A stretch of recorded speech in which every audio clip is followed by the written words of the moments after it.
welcome to Dinis Guarda YouTube podcast show, powered by citiesabc.com and businessabc.net. And this series and subseries of the show is Techabc. So the Techabc series, as you guys, especially someone that's been on my YouTube channel, have been seeing, is a platform where I'm going to be increasingly highlighting the tech opportunities that we're facing, products, solutions, and how we can actually deal with that, and as well personalities that are quite important and critical for finding and looking at this. On this series, I'm going to be inviting to my series right now a new personality that will be very hopefully present going forward in our show. Is Gonçalo Pereira.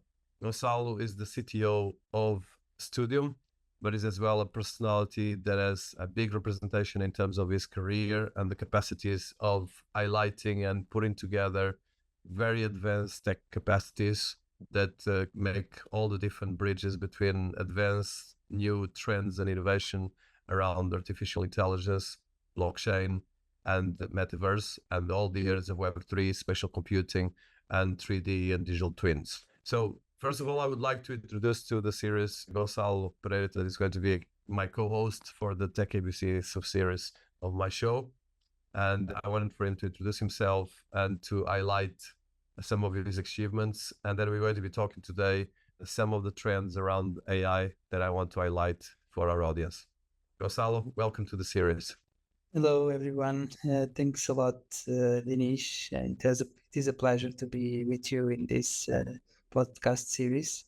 So a little bit of my background. So I'm Portuguese from Lisbon, and I study in the Lisbon University, a technical institution. And my training was for electronic engineering and telecommunications. So even before I finished my course, I joined Siemens, that then went to be Nokia Siemens, then Nokia. I was dealing with the enterprise services and then telecom services. So in one of the many trips that I needed to do back then, I knew some islands in the middle of the Atlantic Ocean called Cape Verde.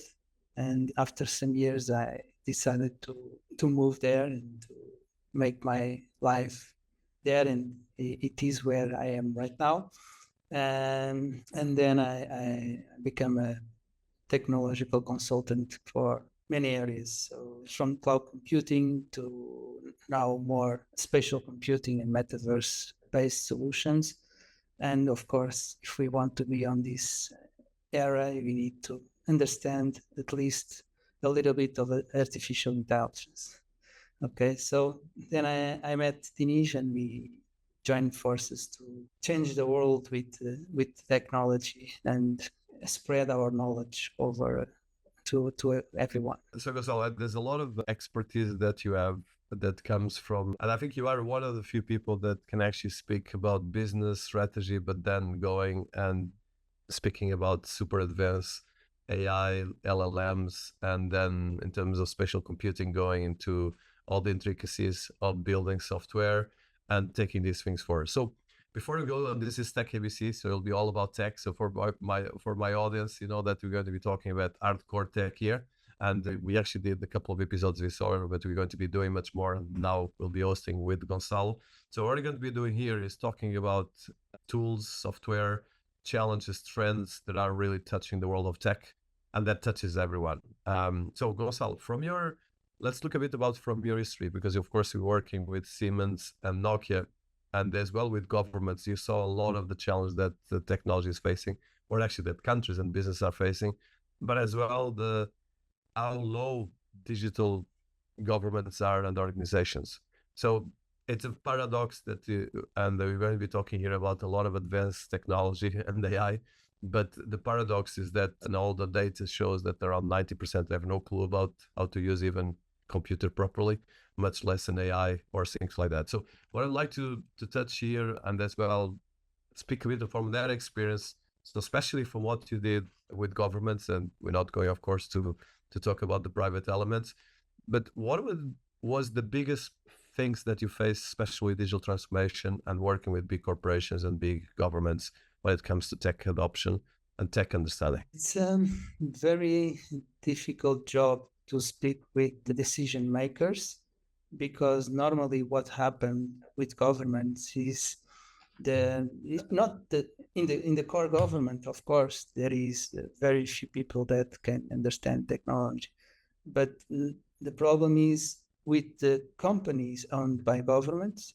where the management is chosen by the party that is managing the country. That normally what they do is to choose people from business schools and from business perspective and from management, and not from a technical background.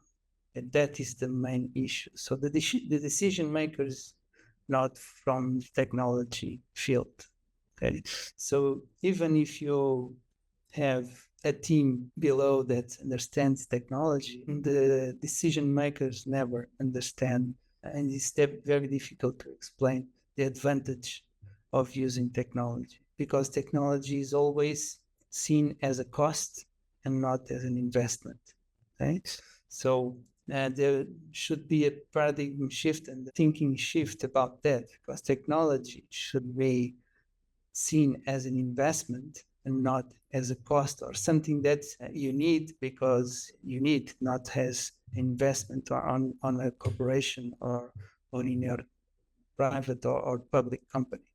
Okay, that is one issue. Nevertheless, we had COVID, and that helped a lot to bring the value of technology to the humankind. And in this case, the government, some of people of the government start to realize that technology was much useful than they thought, and they start using or were obliged to use technology.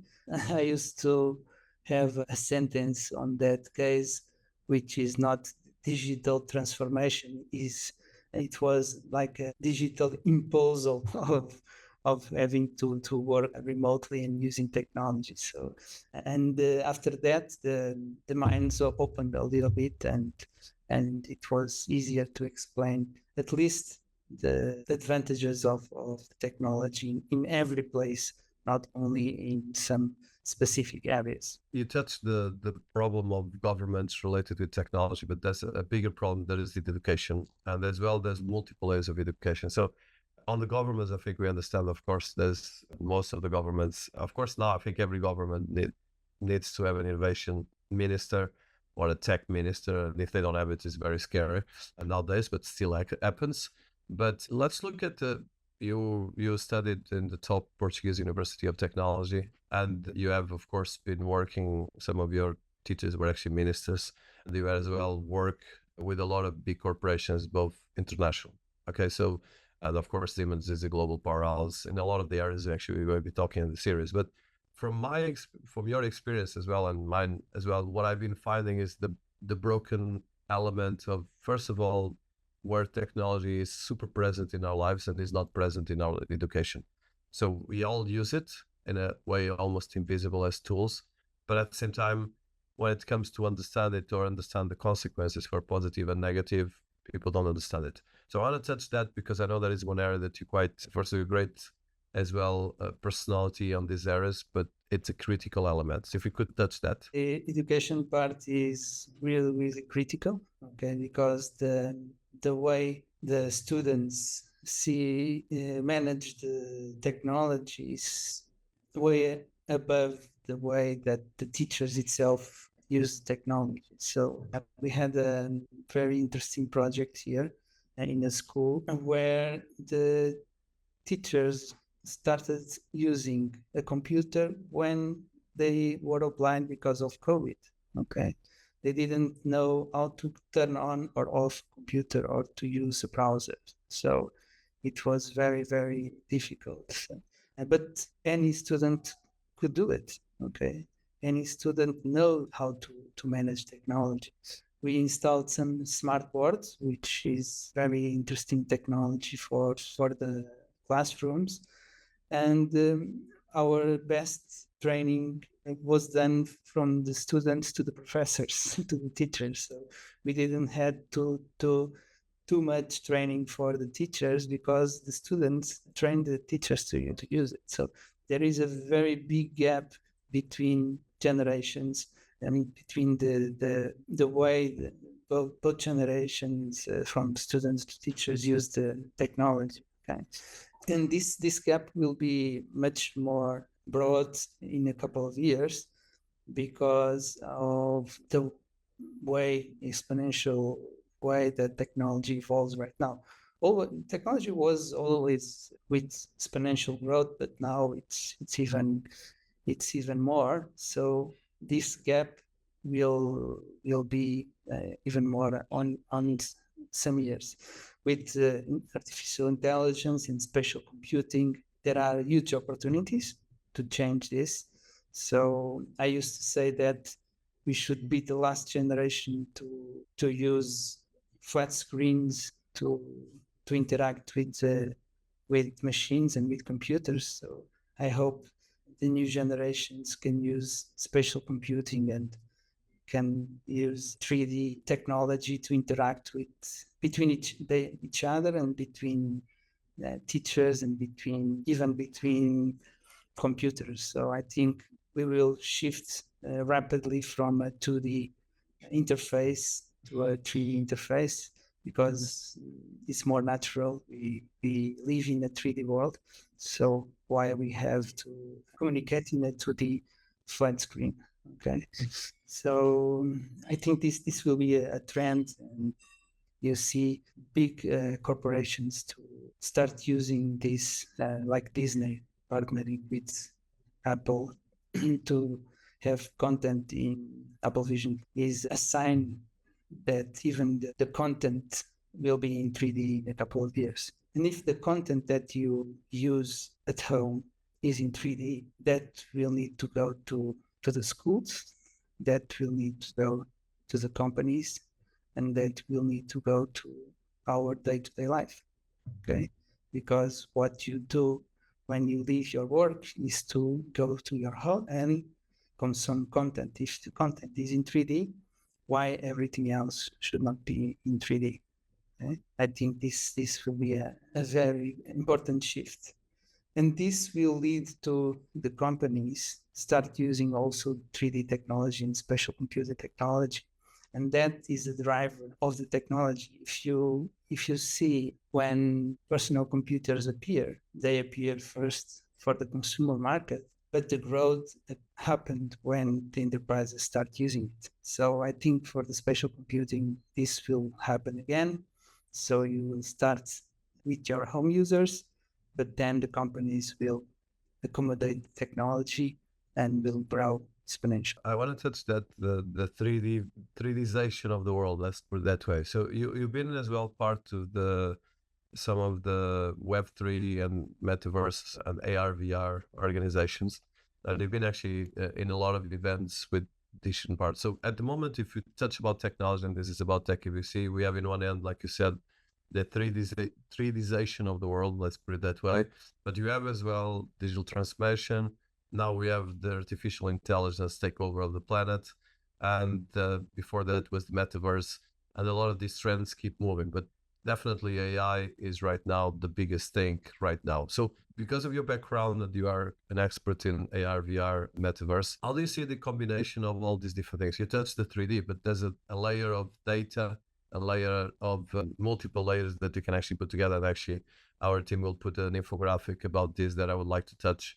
But I just would like to see how you see all these different dimensions when it comes to tech and the tech scenarios that we are right now. Right now, AI is a tool like you use your keyboard and your mouse. It's additional tool that you will use every day to interact with the machine. So right now, if you want to write something to someone, you will need to use the keyboard, and to interact with everything in your PC, you use keyboard and mouse. Or if you want to design something, you have a table with a special pen to start designing to do a digital design.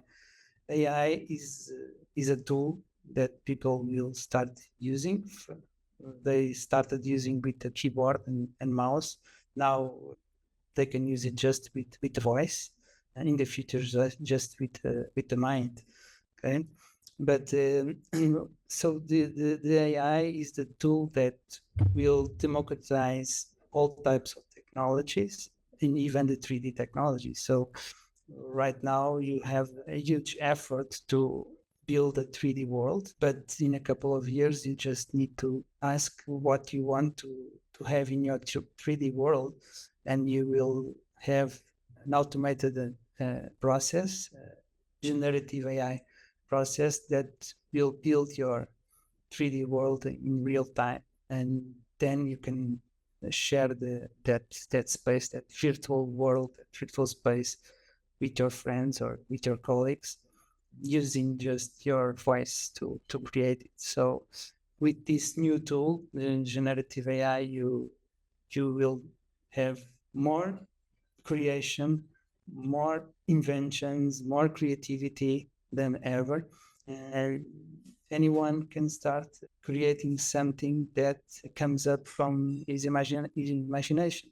So right now, if someone has a good idea or imagine to do something, it will not do because it doesn't have the skills to do it. But with AI, it's a tool that can give those skills to anyone that has an idea and knows at least how to ask what to create.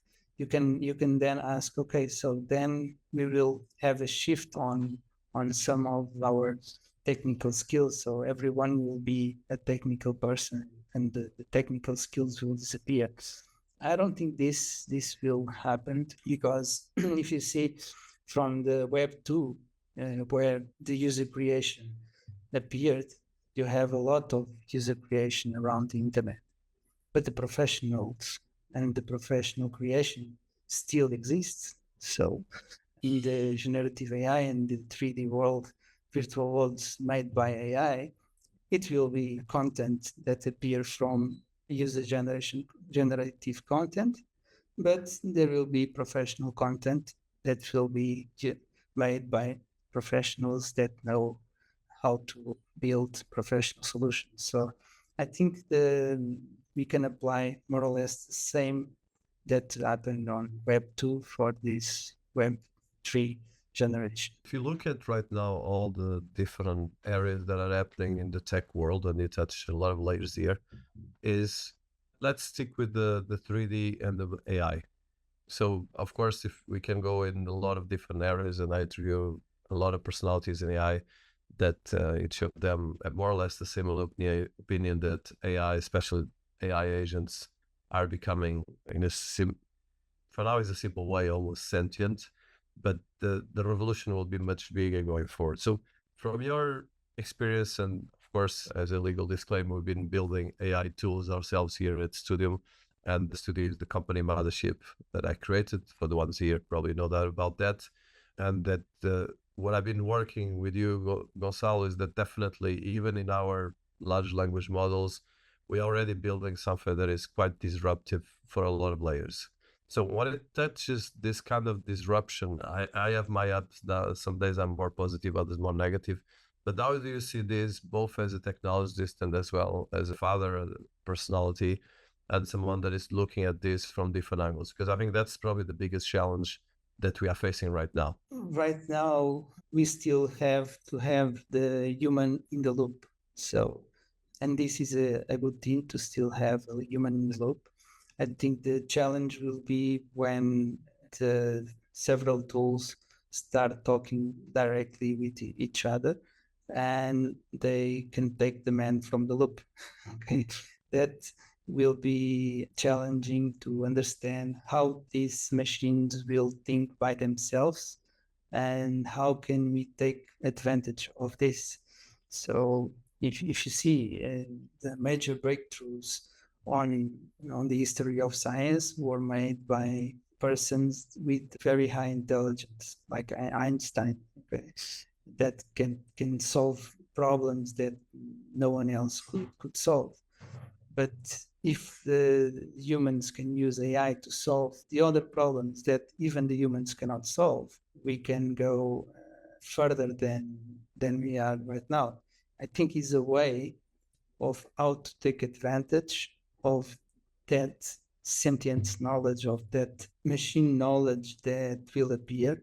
And we need to position ourselves as how can we take advantage of all of that when the machines take us out from the loop. And specifically for the 3D worlds that you asked, I think there will be machine to machine 3D worlds where you will have probably virtual worlds that are generated by machines, and humans can go there and see what they are doing, because they will develop art skills, they develop several skills that even will be difficult to understand to humans. So we don't know for sure what will happen. Okay. Probably we will not understand some machine to machine creations that for us don't make sense, but for the machines makes. The incognito is so big that anything that we say or that we think right now can be true or false after we have that human out of the loop. As we speak, we've been showing some infographics about some of the things, especially the way I look at tech. And we're going to be doing a lot of series of these talks. So today will be just the first one to introduce you to the audience. But one last question. So from a technology builder, and of course you've been building big software for countries and as well big platforms, there's a sense of velocity that is probably the most disrupting part. This sense of velocity and the sense of that with a new update of ChatGPT or new update of some of these platforms, you can actually have to rethink everything. This happened a bit in the beginning of the internet when browsers were all changing, but there was not an industry. So you were actually inventing the wheel. Now there's a lot of legacy areas that are going to be incredibly challenging. So how do you see this velocity and the legacy versus continuous evolution? Because this is a bit schizophrenic. You have to be continuously changing and adapting everything, which not everyone can cope with this. So I would like just to hear your opinion about this. The legacy technologies will be the ones that will have more work for humans still, okay? Because we have banking systems that have several years of software, legacy software. You have management software all over the world that is not AI ready still. So I think there is a big way to go until we say that everything is AI based. And if you see the percentage of companies that really use AI right now for their business to business management is very low, and they use for tasks that are not critical for the business. They use it for customer support, they use it for Q&A, they use it for some dashboard analysis, but not for critical decision making. And that might be a thing that will take more time to put on the artificial intelligence. So those legacy, we still have software running from the 90s. And from 2000, you remember the 2000 year back. So that everyone said that the legacy systems will stop, and there was very few cases that impacted some of the business. And I think this will happen again with AI. So the core business of the companies will not be impacted in the short term. Maybe in the long term, but even to migrate all the legacy systems to something that AI can understand will take years. And that's why we still need to have our hands on and to understand how to integrate things, and understand how the old code can integrate with the new code, and to create bridges between all of these technologies. So I don't think that there will be an easy step to have AI era, and before AI era, it will be a transition that will take several years. Last question for this first with you. Are you more optimistic or less optimistic, or someone that just adapts? So how do you see yourself in all the challenges that we're facing when it comes to tech? I'm very optimistic because, as I said in the beginning, this is a tool that we need to use, we need to take advantage of, and we need to control in a way that can be useful for humans and not transform it into a threat for the humankind. So, but I'm optimistic that this will bring a lot of new ways of working. This will give us more time to be with our families, more time to be doing some things that we like, and put those beginning of AI agents to work for us on tasks that take too much time and effort, and we can use that time to learn new things, to adapt to new realities, and to study new ways of taking advantage of those tools. I'm very optimistic about that. One of the things that I understand will be a challenge will be the communication speed between the machines and humans, because you still need to use your eyes to communicate and your hands to communicate with the machines, or your speech. And if you compare the amount of information that you can exchange between your voice or your eyes, it's very low comparing with a machine-to-machine communication, where you have hundreds of gigabits or megabytes of information changing. So that will be something that we will need to take care, because the velocity, that the communication velocity between those, I can say, synthetic brains or those programmable brains, it will be several millions more fast than humans' speech or human eyes. So if you are talking about education, so in education, the amount of information that you can transmit in a class is very low, comparing with the amount of information that two machines can exchange in a second or in a minute. So that will be a challenge that we need to solve. We need to find out in the future ways to transmit the information from humans to machines in a much faster and efficient way than just eyes and voice. Let's see what happens. Someone is thinking about brain to computer interfaces, but it's something that is very early, but it might be a solution. We don't know. But I'm optimistic that even this will bring us more capacity as humans to use and to take advantage of artificial intelligence. Fantastic. So I think we're going to be talking a lot about these things, and I agree with you. This is quite challenging, and I think, like you said, you just touched that humans competition element with the AI and machines is going to be a challenge going forward. And I think it depends as well how we program these AIs and how we build the narrative around these AIs. And that's probably the next episode. So thank you, Gonçalo, for the first one, and looking forward to continue here discussing this and a lot of products, more directly on the products. Today is a bit broader because Techabc is about tech. Thank you.